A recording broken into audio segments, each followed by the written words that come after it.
Breaking news out of Peru in the Joran murder case. A press conference that was expected to happen this morning canceled. And now we're waiting to hear about whether or not Joran confession is going to stand up. His defense attorney reportedly wants it stricken, thrown out. Sloot is locked up in Lima after confessing to beating a woman to death at a hotel nearly 2 weeks ago. He's now in the jail at the Peruvian National Police Complex.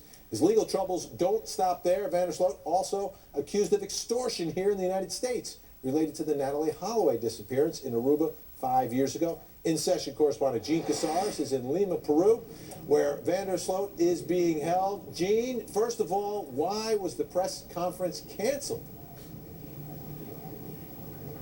Well, the press conference was canceled because the man that was going to be in charge of it from the police was suddenly called away from their investigative headquarters. It was all very fast. It happened unexpectedly. Vinny, we just, though, got off the phone with the defense attorney for Joran Sloot, Maximo Alonso Alpes Navarro. He has told us that this case is going to trial. He is going to try to get that confession suppressed because of the representation that Joran Sloot did not have, he said, at the time of interrogation.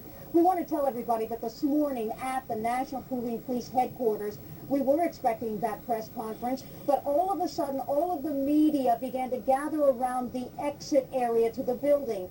I went over there. It was an immense amount of police presence. They were standing at all different areas of that exit. All of a sudden, the sirens began. You could hear the vehicles were moving out, and one by one there was a police convoy. I think I saw Joran Sloot in the third vehicle to come out. He was in the back seat. He had police officers on either side of him. I looked at him. I was so close as they slowly passed out because the media would not allow them to travel quickly as they got out.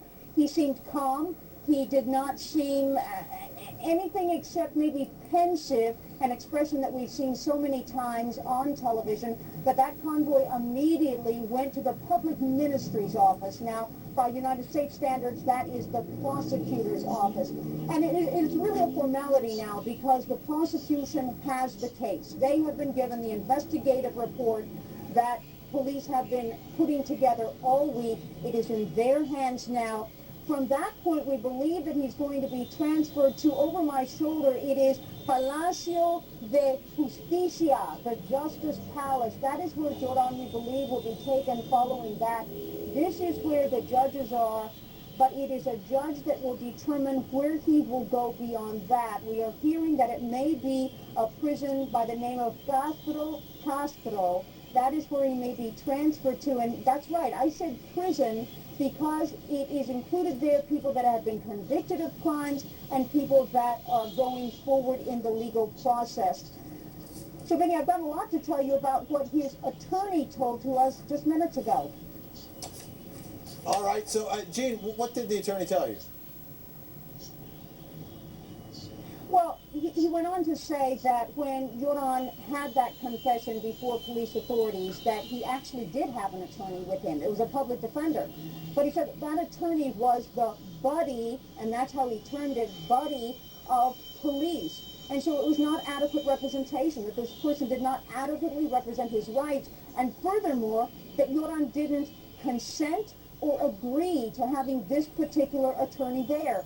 He also says that he's very concerned about a tainting of the evidence. At the crime scene investigation with the body, he also has issues with how the body was handled, and he will go forth also with that during this criminal case.